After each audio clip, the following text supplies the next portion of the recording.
It's the Pedal Powered Talk Show.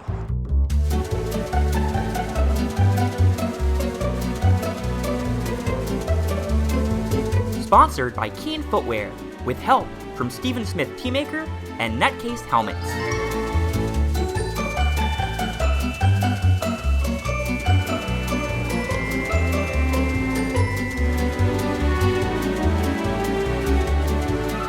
He started Stash Tea, he started Tazo Tea, and now we're here at the Steven Smith Teamaker factory and warehouse with Steven Smith. Yeah, thanks for coming on. That's a mouthful, yeah. Thanks.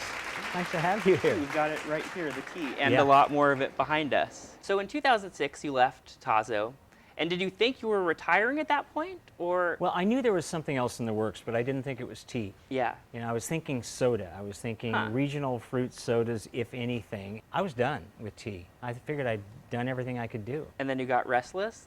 And then I got restless. I mean, we moved to France, and I ended up meeting a bunch of small producers, cheesemakers, and we've got some tea right here. Yeah, great. So I met a bunch of cheesemakers and winemakers and biscuit makers, and I thought, this is really interesting, this really artisanal approach to food products, and I started getting a bit restless, and so here we are. And so do you feel like you're able to do more things with this company than you were with the others, or different things? Well, I mean, the creative process when I started Tazo was, you know, anything was possible, really. You know, we made frozen tea bars. I did concentrated teas and fruit juices in my kitchen, but then you get to be a certain size, and you don't have the opportunity to be as creative as you might like to be. Right. Here, you know, just today, I steeped some Pinot Noir grapes in filtered water to see what it would taste like, and that's the way we create products around here. We just get an inspiration and you do it. Did you even smell it, or you just could tell that from the color? I can tell by the color, and now by smelling it, I get that toasty note. Oh yeah. That, you know, and what am I seeing right now? Oh, that's that's bagged. what we call the over wrapper. So it's putting the sachet in an envelope. So it's forming the envelope from a roll of material that's heat sealed, and it's also enclosing secret messages in there. You've been working in tea for 30-some years now? Yeah, yeah. And so when you look back at your life, are sort of the different companies you started, sort of the different chapters? When I look back on certain price lists and descriptions of products from the early 70s, I just look at how little did I know about tea at the time. You know, I thought I knew a bit about tea, and my descriptions seem very thin in terms of content, and it was because I was just learning. Recently, Tazo and Starbucks said they're moving to Washington. Is that like a bummer for you? Is that? Yeah, well, you know, I drive by that building, and there's a Tazo billboard on I-5, and I put it up there. I flamed that copper myself, and wow. You know, with my designer, we did the interior of that building, and it was a lovely place to be, and we built a nice family there, and about 5 years ago or so, they started moving a lot of the functions to Seattle.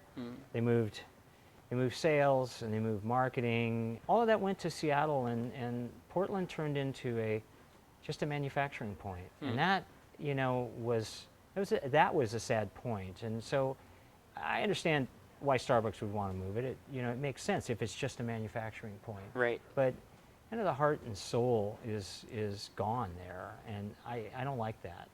I go into the stores and I look at a shelf of tea. I look at multiple shelves of tea, and I see Stash, and I see Tazo, and I see Smith, and I see these are kind of all my babies. And, and what is really cool about being in the business now for the third time is that you know, you go through these phases of business where you don't know if people are really going to like your product, and if it's going to sell, and if it's going to stick, and you know, and all that kind of stuff. And when it'll operate without you, and then finally when somebody retires from a business, they've worked in a business that you've created, they've been there for 20 years or so, wow, and they've retired, You know, it's hard to explain the way that feels. Right. That's pretty amazing. Just that these Yeah. people are still chugging away at Stash, you know, that you started so many years ago. Yeah, even in our manufacturing room right now, helping us out is my former partner at Stash. Dave. Wow. Yeah, we call this tea bungalow because that's where you stay when you're in a tea garden. Oh, wow. You know, they'll deliver tea to you at whatever time you want it in the morning, and so instead of an alarm clock, you get a teapot. That's nice. Yeah, it's called bed tea. Yeah, that Yeah. sounds great. Now, I've been trying to institute it in my house for some time. Yeah. And my Your wife's- son just my can't wife's- get there on time. My son, no, my wife, it's not happening. My nephews actually have a question for you also. Oh, okay, go ahead. All right. Your teas are good, but have you ever thought of making a tea with marshmallows And chocolate and gummy worms? and cream cheese. Well, I have actually. No, I haven't. I was tasting tea with a winemaker who likes tea, and I'm a tea maker who likes wine, and so we Right. have this great relationship. And he was talking about this wine. He said, "I've got it. There's a taste of marshmallow in there. Do you taste that marshmallow?" And he said, "A lot of people can't taste it," and I could taste it. I could probably get some of those nuances into a tea. I don't think that I can pack a marshmallow because it's pretty sticky, but I have some ingredients that have marshmallow-like characteristics. I have some ingredients that could have some juicy sort of berry-like gummy worm characteristics, and so who knows? So yes, You'll be it's the first to possible. know, okay? If I do something like that. Well, Yeah. thank you so much for chatting. I really Yeah. appreciate it, and for letting us come and use your factory and warehouse. We're not gonna crash, right? Don't worry, we're wearing nutcase helmets. Wait, does that mean we are gonna crash?